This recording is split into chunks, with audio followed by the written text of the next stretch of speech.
औज़ुबिल्लाहिमिनश्शैतानिर्रजीम बिस्मिल्लाहिर्रहमानिर्रहीम सल्लल्लाहु अला Muhammad.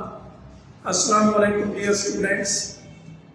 I am Professor John Mukhtar Hussain, Head of Body Department, Government Emerson College, Bhutan.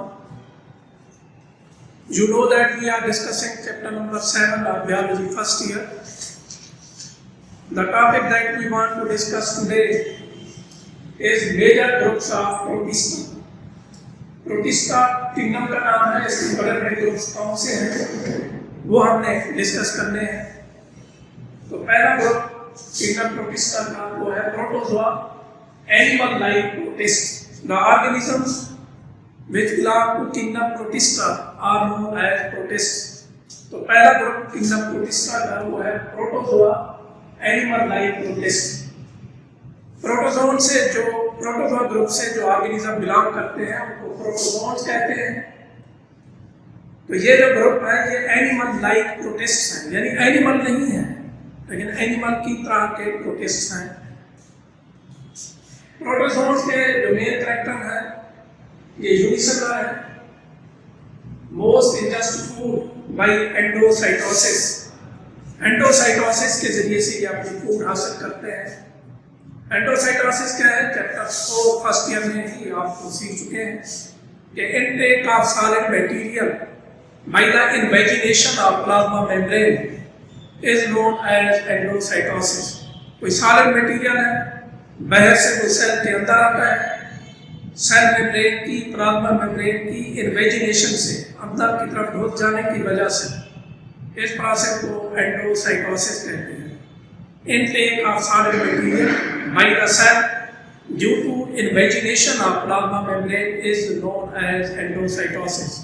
So protozoans are unicellular and most protozoans ingest food by endocytosis. Ingest का मतलब है food को अंदर की तरफ ले आना।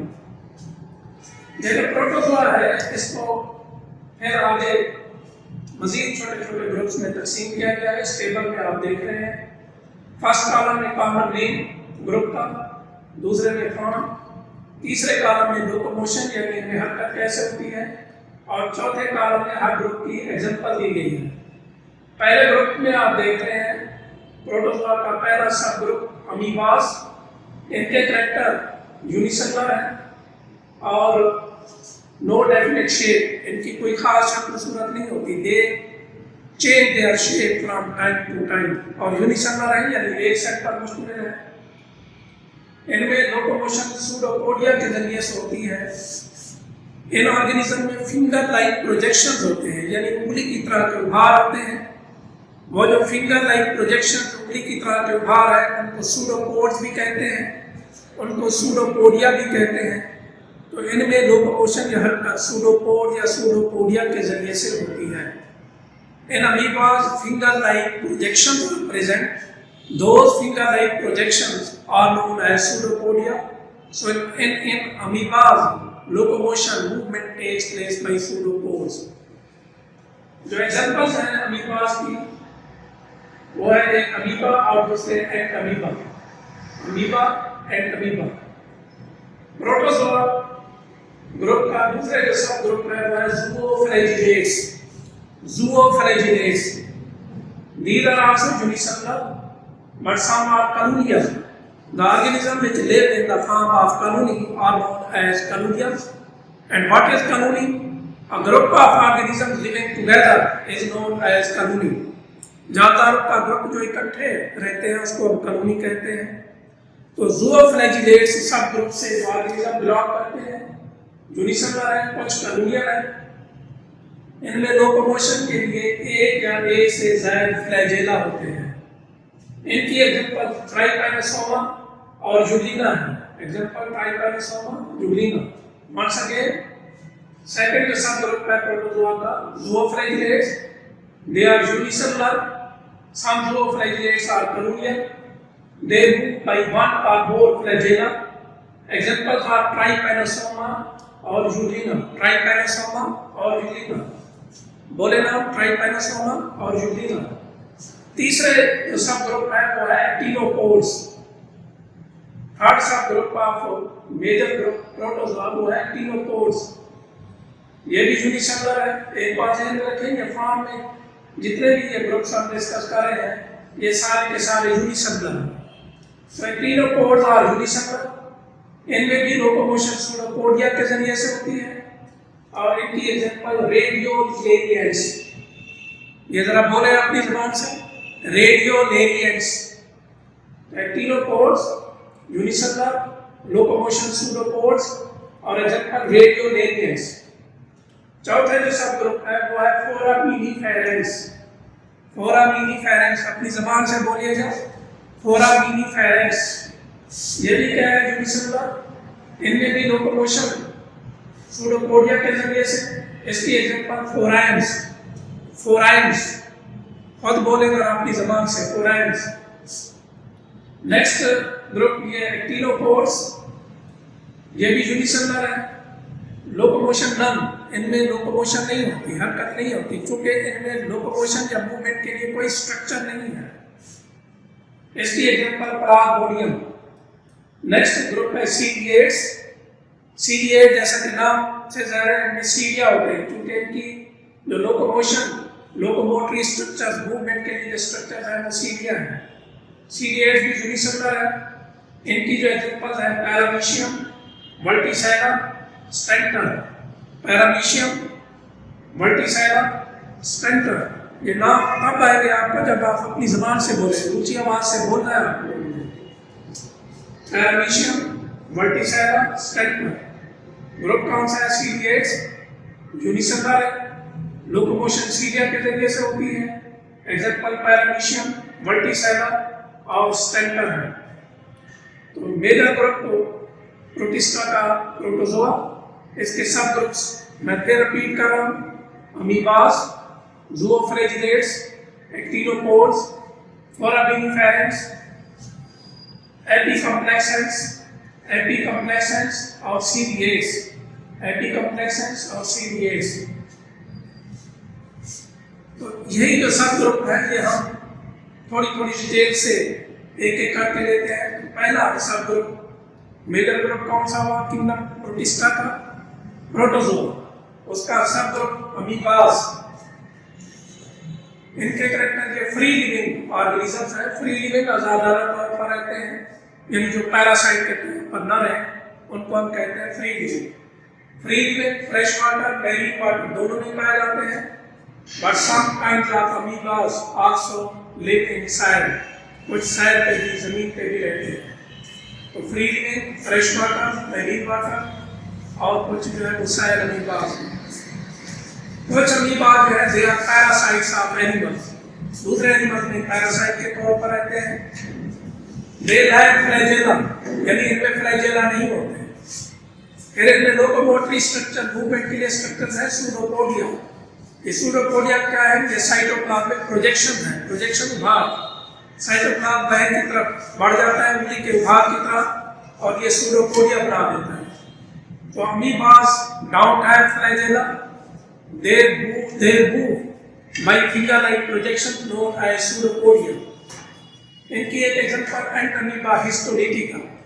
Entamoeba histolytica lives in the intestines of human beings. ये ह्यूमन बीइंग का इंटेस्टाइनल पैरासाइट है। इंटेस्टाइनल, इंटेस्टाइन से इंटेस्टाइन आंत, यानी इंसान की आंतों में ये पैरासाइट पाया जाता है और ये डिजीज काज करता है जिसे हम डिसेंट्री कहते हैं, डिसेंट्री पेचस कहते हैं। और ये डिसेंट्री की भी दो कॉजेज हैं, ये बैक्टीरिया से भी होती है एंड अमीबा हिस्टोलिटिका से भी होती है। अगर बैक्टीरिया से हो तो उसे बैक्टीरियल डिसेंट्री कहते हैं और एंटमीबा से हो तो उसे अमीबिक डिसेंट्री कहते हैं। तो Entamoeba histolytica lives in the intestines of human beings and it causes amoebic dysentery. So amoeba are free living freshwater marine. They also live on sand. Some live as parasites in animals. They like flagella. They show movement by finger-like projection, which are known as pseudopodia. Amoeba histolytica is the intestinal parasite of human beings. It causes a disease which is known as amoebic dysentery. ये disease का नाम ध्यान में रखना है, MCQ में short question की सूरत में पूछा जा सकता है। Amoeba histolytica causes amoebic dysentery. इसी ग्रुप में एक है जायंट अमीबा। जायंट जैसा कि इसके नाम से ज़्यादा बिग इन साइज है, बिग इन साइज होने की वजह से इसे हम जायंट अमीबा कहते हैं। इसका जो साइंटिफिक नेम है वो है पैलोमिक्सा पैलेस्ट्रिस। पैलोमिक्सा पैलेस्ट्रिस, ये बोलना है अपनी जबान से। Pelomyxa palustris is the scientific name of giant amoeba. ये जो यूकैरियोटिक फॉर्म्स हैं, तमाम यूकैरियोटिक फॉर्म्स में से जो मोस्ट प्रिमिटिव है वो जायंट अमीबा है। Giant amoeba is the most primitive of all eukaryotic forms. इसमें कई न्यूक्लियाई मौजूद होते हैं जिनके लिए मेम्ब्रेन है, यानी giant amoeba has multiple membrane bound nuclei. Multiple means many, membrane bound nuclei ऐसे न्यूक्लियाई जिनके लिए मेम्ब्रेन यानी न्यूक्लियर मेम्ब्रेन है। तो ये giant amoeba multiple membrane bound nuclei are present, लेकिन मेम्ब्रेन बाउंड ऑर्गेनेल नहीं है। मेम्ब्रेन बाउंड ऑर्गेनेल जैसे mitochondria, Golgi bodies, endoplasmic reticulum, ये membrane bound organelle eukaryotic cell में होते हैं। ज़हन में रखिएगा, जायंट अमीबा इसमें न्यूक्लियस तो है, बल्कि कई न्यूक्लियाई है, मेम्ब्रेन बाउंड न्यूक्लियाई है, लेकिन इसमें दूसरे जो मेम्ब्रेन बाउंड ऑर्गेनेल जो दूसरे यूकैरियोटिक सेल में होते हैं वो जायंट अमीबा में नहीं है। Giant amoeba has no other membrane bound organelle, it has only multiple membrane bound nuclei. Giant amoeba obtains or gets energy from methanogenic bacteria which reside in them. Reside means to live. कुछ bacteria होते हैं जो giant amoeba के अंदर रहते हैं, उन bacteria को मिथेनोजेनिक बैक्टीरिया कहते हैं। मिथेन से मिथेनोजेनिक है। तो giant amoeba obtains its energy, gets its energy from methanogenic bacteria which live in the giant amoeba. और जायंट अमीबा कहाँ पे पाया जाता है? Giant amoeba inhabits mud at the bottom of freshwater ponds. Fresh water pond है, उसकी bottom पे जो मड यानी कीचड़ है, वहाँ पे जायंट अमीबा पाया जाता है। इनहैबिट का मतलब है to live. Giant amoeba inhabits mud at the bottom of freshwater ponds and it causes degradation of organic molecules. Degradation means breakdown, यानी उस मड में बॉटम पे जो ऑर्गेनिक मॉलिक्यूल्स होते हैं उनकी जायंट अमीबा ब्रेकडाउन करता है। So, the scientific name of giant amoeba is पैलोमिक्सा पैलेस्ट्रिस. It is most primitive of all eukaryotic forms. Many membrane-bound nuclei are present in giant amoeba, but it does not have other membrane-bound organelles. Giant amoeba gets its food from methanogenic bacteria which live in the giant amoeba. Giant amoeba inhabits mud at the bottom of freshwater ponds, and it causes degradation or breakdown of organic molecules.